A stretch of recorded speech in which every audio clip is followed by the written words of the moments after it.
Good morning students. बेटे last जो topic किया था हमने वो था म्यूचुअल इंडक्शन। अभी हम करने वाले हैं जो हमारा टॉपिक है mutual inductance of two long coaxial solenoid. ठीक है, तो आप सभी लोग हेडिंग डालिए।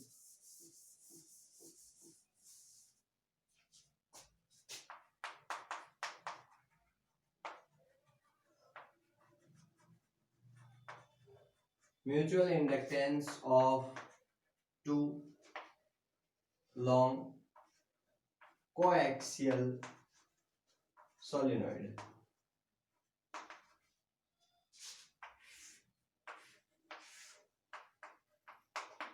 देखो, स्टार्टिंग में हम दो सोलेनोइड लेकर चल रहे हैं, S1 और S2। हमारे पास दो सोलेनोइड है, N1 और N2। Total number of turns है, total number of turns in each coil in each solenoid respectively। Solenoid बोल लो आप, ठीक है, या फिर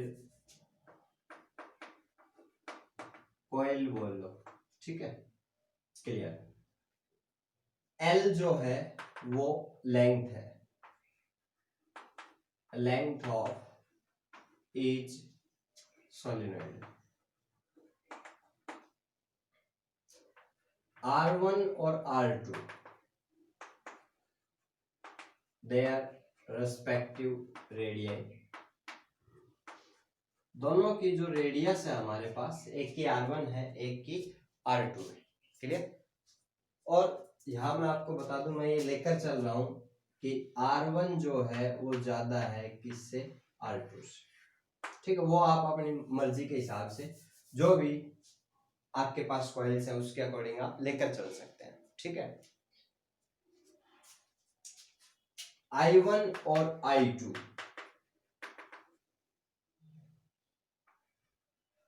current flowing in each solenoid respectively, या in each coil respectively,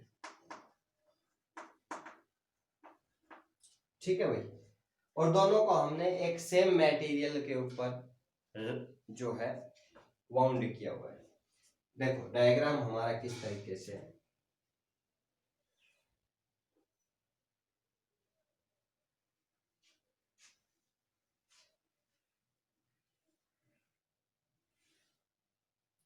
ये हमारी सोलिनॉइड है फर्स्ट, या हम कहें कॉइल है फर्स्ट, जिसके लेंथ है हमारे पास L। इसके अंदर I1 करंट फ्लो हो रहा है, इसकी टोटल नंबर ऑफ टर्न्स मैंने आपको बता दी क्या है, N1 है, ठीक है। इसके जो रेडियस है वो R1 है। इसके ऊपर हमने एक दूसरी जो सोलिनॉइड है उसको वाउंड किया हुआ है। जो दूसरी सोलिनॉइड है उसका जो एरिया ऑफ क्रॉस सेक्शन है वो इससे ज्यादा है, ठीक है। ये हमने दूसरी सोलिनॉइड ली है जिसकी लेंथ तो इसके ही बराबर है, लेकिन टोटल नंबर ऑफ टर्न्स अलग अलग है, ठीक है। और जो करंट फ्लो हो रहा है वो भी अलग है, I2। अब यहां से हम लेकर चलते हैं फर्स्ट, फाई इज, अगर हम स्टार्टिंग में लेकर चले कि देखो ये जो हमारी फर्स्ट जो सोलिनॉइड है, क्लियर, इसके अंदर जो मैग्नेटिक फील्ड है वो कितनी होगी। हम लेकर चलते हैं कि V1 is magnetic field associate with S1। S1 के साथ जो मैग्नेटिक फील्ड है वो है B1, तो B1 कितनी हो जाएगी हमारी, mu naught N1 I1, clear. यहां से ये जो N1 है, देखो ये हमने लिखा है total number of turns, clear.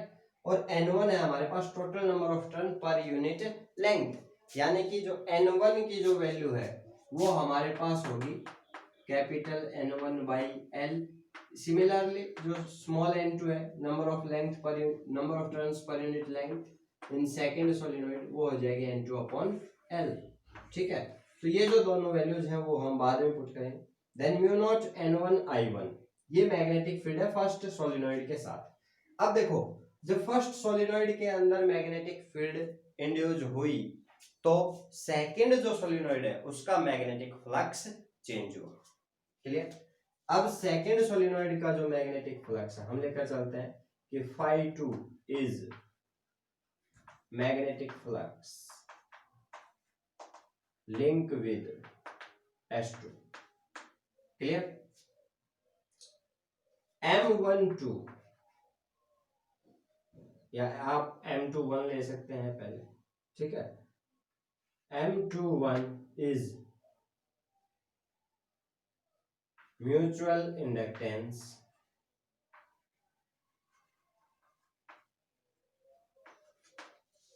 S2 with respect to S1। अब देखो M21 हमारे पास क्या होगा, M21 है हमारे पास mutual inductance of second coil with respect to first, यानी कि सेकंड कॉइल के अंदर जो मैग्नेटिक फ्लक्स, ये बात ध्यान से समझे, सेकंड कॉइल के अंदर जो मैग्नेटिक फ्लक्स चेंज हो रहा है या इंड्यूस हो रहा है वो किसके डायरेक्टली प्रोपोर्शनल है, फर्स्ट कॉइल के अंदर जो करंट फ्लो हो रहा है। क्लियर?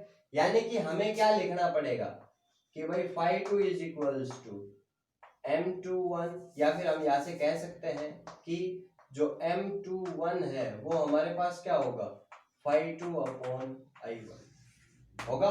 यहां से अगर मैं M21 लिखूं तो पहले मुझे φ2 कैलकुलेट करना पड़ेगा। अभी φ2 हमारे पास क्या होगा, देखिए φ2 है magnetic flux link with second solenoid. अब देखो सेकंड सोलिनॉइड कहाँ रखी हुई है, फर्स्ट सोलिनॉइड के ऊपर, यानी कि सेकंड सोलिनॉइड के अंदर जो मैग्नेटिक फील्ड होगी वो ओनली किसकी होगी, फर्स्ट सोलिनॉइड की। क्लियर? तो B1 into total number of turns second solenoid की N2 और एरिया। अब देखिए एरिया जो है वो किसका लेंगे आप, जो सेकंड सोलिनॉइड का अगर हम एरिया लेते हैं तो सेकंड सोलिनॉइड का एरिया फर्स्ट सोलिनॉइड से ज्यादा है, यानी कि फर्स्ट सोलिनॉइड के अंदर करंट फ्लो हो रहा है उसकी वजह से मैग्नेटिक फील्ड है। अब किसी भी सोलिनॉइड के बाहर मैग्नेटिक फील्ड क्या होती है, जीरो। इसका मतलब ओनली उस पोर्शन में, यानी इनका जो कॉमन एरिया है उसी के अंदर मैग्नेटिक फील्ड जो है इफेक्टिव होगी। यानी कि यहां से जो सेकंड सोलिनॉइड के लिए जब आप करेंगे तो आपको एरिया लेना पड़ेगा फर्स्ट सोलिनॉइड का, यानी कि A1। ठीक है, अब देखिए इसको हम क्या लिख सकते हैं, φ2 हमारे पास क्या हो गया, B1 की value mu naught N1, clear, into mu naught N1 I1 into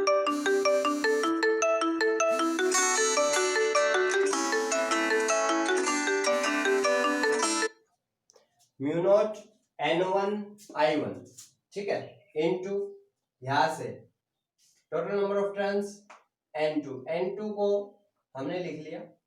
ठीक है, N1 को यहां मैं क्या लिख सकता हूं, capital N1 upon L into area of cross section A। ठीक है, A1 को यहां मैं क्या लेकर चल रहा हूं, A लेकर चल रहा हूं। अब देखिए जो M21 है वो हमारे पास क्या होगा, φ2 अपॉन I1, यानी ओनली हमें क्या करना है, I1 को कैंसिल करना है।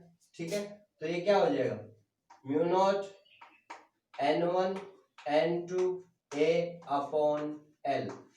ये हमने कैलकुलेट किया है mutual inductance of second solenoid with respect to first. Clear? Similarly हम चेक करना चाहते हैं कि mutual inductance of first solenoid with respect to second, तो उसके लिए हमें क्या करना पड़ेगा कि भाई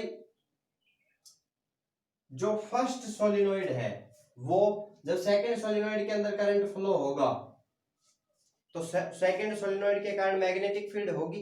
क्लियर। अब सेकंड सोलेनोइड के कारण जो मैग्नेटिक फील्ड है वो हम कैलकुलेट करते हैं, वो है हमारे पास B2। क्लियर। तो B2 की वैल्यू हमारे पास आएगी म्यू नॉट N2I2। क्लियर।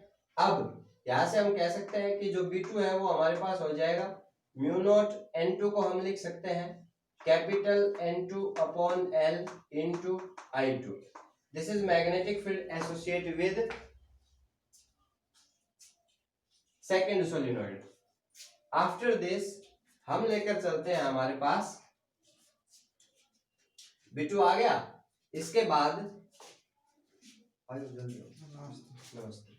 अभी B2 के बाद हम लेकर चलेंगे कि सेकेंड सोलेनोइड की मैग्नेटिक फील्ड हमने कैलकुलेट कर ली। अब फर्स्ट सोलेनोइड का जो मैग्नेटिक फ्लक्स है वो डायरेक्टली प्रोपोर्शनल होगा किसके, सेकेंड सोलेनोइड के करंट के। क्लियर। और जो डायरेक्टली प्रोपोर्शनल का साइन हटाओगे तो आप कांस्टेंट क्या लगाओगे, mutual inductance of first solenoid with respect to second. यानी यहां से हम क्या लिख सकते हैं कि भाई M12 किसके बराबर होगा, phi1 अपॉन I2। क्लियर। अब हम कैलकुलेट करते हैं phi1। अभी phi1 क्या है, magnetic flux link with first solenoid. अब फर्स्ट सोलेनोइड के लिए जो मैग्नेटिक फ्लक्स होगा वो क्या हो जाएगा भाई, फर्स्ट सोलेनोइड सेकंड सोलेनोइड की मैग्नेटिक फील्ड में रखी हुई है। टोटल नंबर ऑफ टर्न्स आप फर्स्ट सोलेनोइड का यूज करेंगे और एरिया ऑफ क्रॉस सेक्शन भी हम फर्स्ट सोलेनोइड का ही लेकर चलेंगे। A1 को हम A ले लेते हैं यहां से। अब B2 की वैल्यू हो गई mu naught N2 upon L into I2, आगे N1 इंटू A। अब ये हमारे पास phi1 की वैल्यू आई, यानी कि जो M12 की वैल्यू आएगी वो क्या आएगी, phi1 अपॉन I2। क्लियर। यहां से देख सकते हैं। अब phi1 को अगर हम I2 से डिवाइड करते हैं तो ओनली हमारे पास क्या बचेगा, I2 से I2 कैंसिल हो जाएगा, then mu naught N1 N2 A upon L। Clear. तो यहां से आप देख सकते हैं, आप चाहे किसी भी सोलेनोइड का मैग्नेटिक म्यूचुअल इंडक्टेंस कैलकुलेट करें, चाहे आप फर्स्ट सोलेनोइड को प्राइमरी मान लें चाहे आप सेकंड सोलेनोइड को प्राइमरी मान लें, ठीक है, दोनों ही केस में जो म्यूचुअल इंडक्टेंस की जो वैल्यू आएगी वो सेम आएगी। तो ये था हमारा आज का टॉपिक।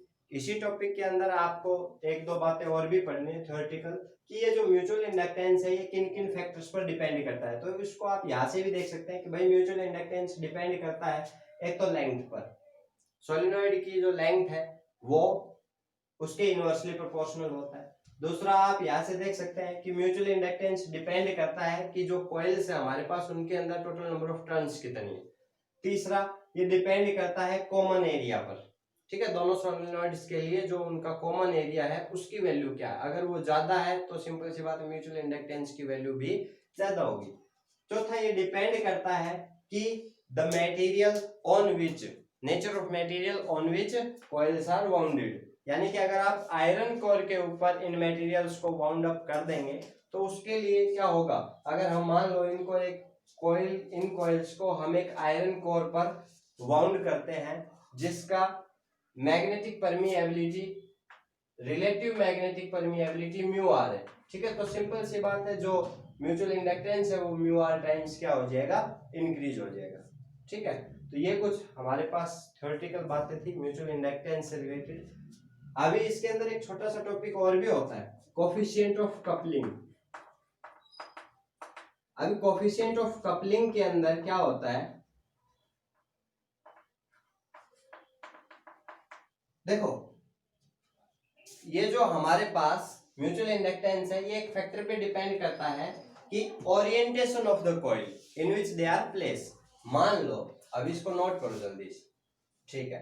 अब देखो कि हमारे पास क्या है कि अगर हम दो कॉइल्स को इस तरीके से रखते हैं, भाई एक सोलेनोइड इस तरीके से है हमारे पास और दूसरी सोलेनोइड मैंने इसके ऊपर वाउंड कर दी इस तरीके से, तो एक तरीका तो ये है हमारे पास। दूसरा हम इनको ऐसे भी कर सकते थे कि भाई एक सोलेनोइड मैंने ऐसे रख दी, दूसरी सोलेनोइड मैंने ऐसे रख दी, ठीक है, ये हमारी S1 है और ये हमारी S2 है, दोनों परपेंडिकुलर है। इस केस में दोनों एक दूसरे के बिल्कुल कोइंसाइड है, यानी कि हम कह सकते हैं कि दोनों एक दूसरे के बिल्कुल, एक कॉइल दूसरे कॉइल को बिल्कुल जकड़े हुए हैं। ठीक है, अब दोनों ही कंडीशन में देखिए, अगर हम ये कंडीशन लेकर चलते हैं तो सिंपल सी बात है, मैग्नेटिक फ्लक्स क्या होगा, इस कंडीशन में मैग्नेटिक फ्लक्स मैक्सिमम होगा और इस कंडीशन में जो मैग्नेटिक फ्लक्स है वो मिनिमम होगा। तो सिंपल सी बात है, इस कंडीशन में जो म्यूचुअल इंडक्टेंस है वो भी मैक्सिमम होगा। क्लियर? और इस कंडीशन में जो म्यूचुअल इंडक्टेंस है वो मिनिमम होगा। ठीक है, तो ये डिपेंड करता है ओरिएंटेशन पर। अभी जो हमारा टॉपिक है वो कोफिशिएंट ऑफ कपलिंग, जिसको हम के से रिप्रेजेंट करते हैं। अब देखो, आपको पता है कोफिशिएंट ऑफ कपलिंग क्या शो करेगा कि भाई जो दो हमारी कॉइल्स है, जो दो हमारी सोलिनॉइड है, उनका ओरिएंटेशन किस प्रकार का है। अब आपको पता है, आपके पास दो सोलिनॉइड है या दो कॉइल है तो उनका सेल्फ इंडक्टेंस भी होगा। मान लेते हैं अगर एक कॉइल का सेल्फ इंडक्टेंस L1 है और दूसरी का जो सेल्फ इंडक्टेंस है वो L2 है, तो इनका जो कोफिशिएंट ऑफ कपलिंग है ना, वो क्या होता है, it is the ratio of mutual inductance of two coil to the square root of product of their individual self inductance. यानी कि अगर हम मानकर चले कि इनका जो म्यूचुअल इंडक्टेंस है वो क्या आ गया, M1 to M21 जो भी है हम लेकर चले और उसको डिवाइड करें अंडर द रूट L1 और L2 से। क्लियर? अब ये जो L1 L2 है ये क्या है, सेल्फ इंडक्टेंस है इन कॉइल्स के। तो ये जो हमारा फैक्टर होता है इसको हम बोलते हैं कोफिशिएंट ऑफ कपलिंग। ठीक है, तो ये आज का हमारा टॉपिक था। जो भी हमने आपको पढ़ाया उसको आप अच्छे से अपनी फेयर नोटबुक में नोट कीजिए और स्टडी कीजिए और सेल्फ स्टडी जो है वो कंटिन्यू रखिए। Thank you.